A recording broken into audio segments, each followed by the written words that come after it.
My mother always said about me that I'm the most resilient person she ever met, which means you'll never get me down. So since everybody's going to have downs in life, you better learn how to pick yourself up fast and stop feeling sorry for yourself and get on with it. There are a lot of external factors which interpose on your life and in business, and you have to be alert and you have to keep scanning those external factors which impact on you and try and convert them into positive influences rather than negative influences. I don't think there's any shortcut. Firstly, there is no end to the acquisition of knowledge. There is no end to it because firstly, there's a wide body of knowledge out there.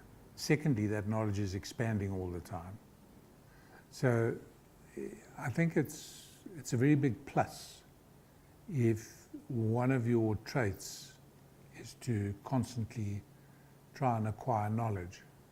That plus a lot of other things gives you confidence in dealing with situations. If you were a golfer and you want to play on the PGA Tour, there's a lot of things you have to do to get to the PGA Tour.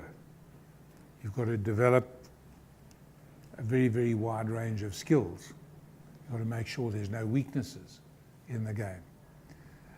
But even when you get on the PGA Tour as a good touring pro, confidence plays a big role, because now all of a sudden you hit a second to a green, you just miss the green, there's a bit of a slope and you go into the water, or you three-putt a green or something like that.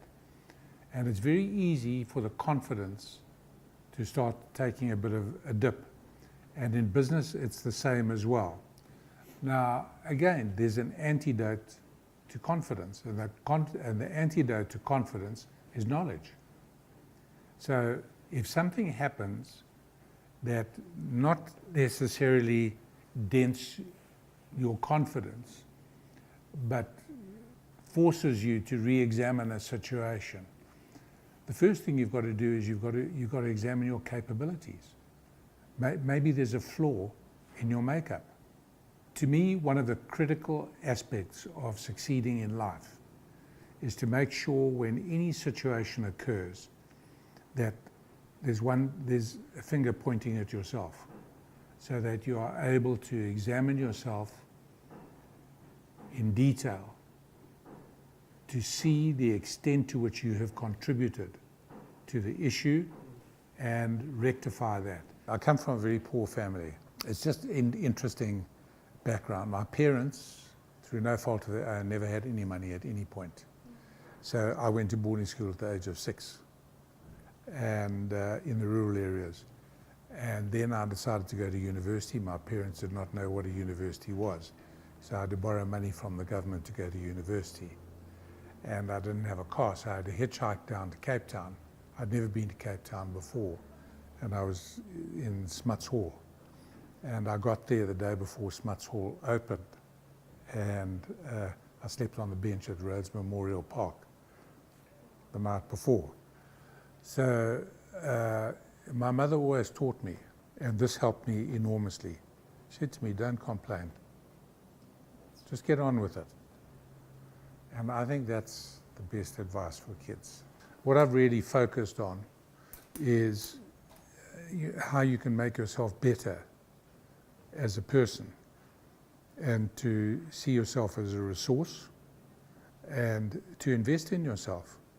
And really, when you take any individual, there are, from a mental point of view, if you can imagine 3 intersecting circles.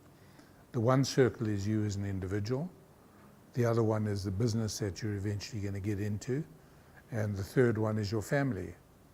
And you've got to find the right balance between those. And very often what happens is people become so focused on business that either the family comes a distant second and problems develop, or the individual stops stops developing himself. For me, in my life, I think 3 of the most important things are mutual respect, which means knowing that other people have a point of view and respecting that point of view.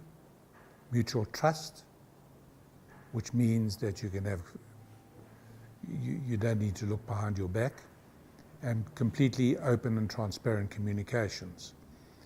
So my wife says I'm too trusting. She says I'm too open. Maybe I'm too old to change, but I don't want to change. I've never wanted to change. So I'll go on trusting, and I'll go on being open with people, because the response that I've had from people has been worth it. It's been worthwhile. I've never realized I've become successful, and I do not believe in success being defined. I'm not a great believer in having benchmarks for success. I think you've got to feel comfortable in yourself. I mean, if you look at some of the business leaders, Brian Joffe, has he been successful? Depends on what criteria. I can look at his business career, or Bill Gates, or whoever it is, and say, yes, business-wise, they have been successful, they're real achievers. I have no idea about their family life. I have no idea about them as individuals. So, success in one area does not necessarily translate into success in every area. I would just urge youngsters to be cautious about being too ambitious, too early. There's a long life and a short life. It's a long life while it's happening, and then it's over. And, there's a lot that can be achieved, and you don't want to be in a hurry.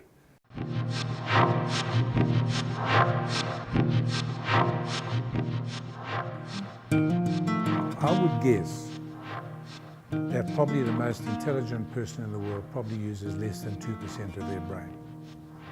That's got to be the most encouraging piece of news for everybody, because it doesn't matter how stupid you think you are. The cleverest guy in the world is using less than 2% of his brain. I mean, what an opportunity. You've got to try and be smart about what you learn. You've got to make sure that these things contribute in some way to your life, philosophically, business-wise, or whatever it is.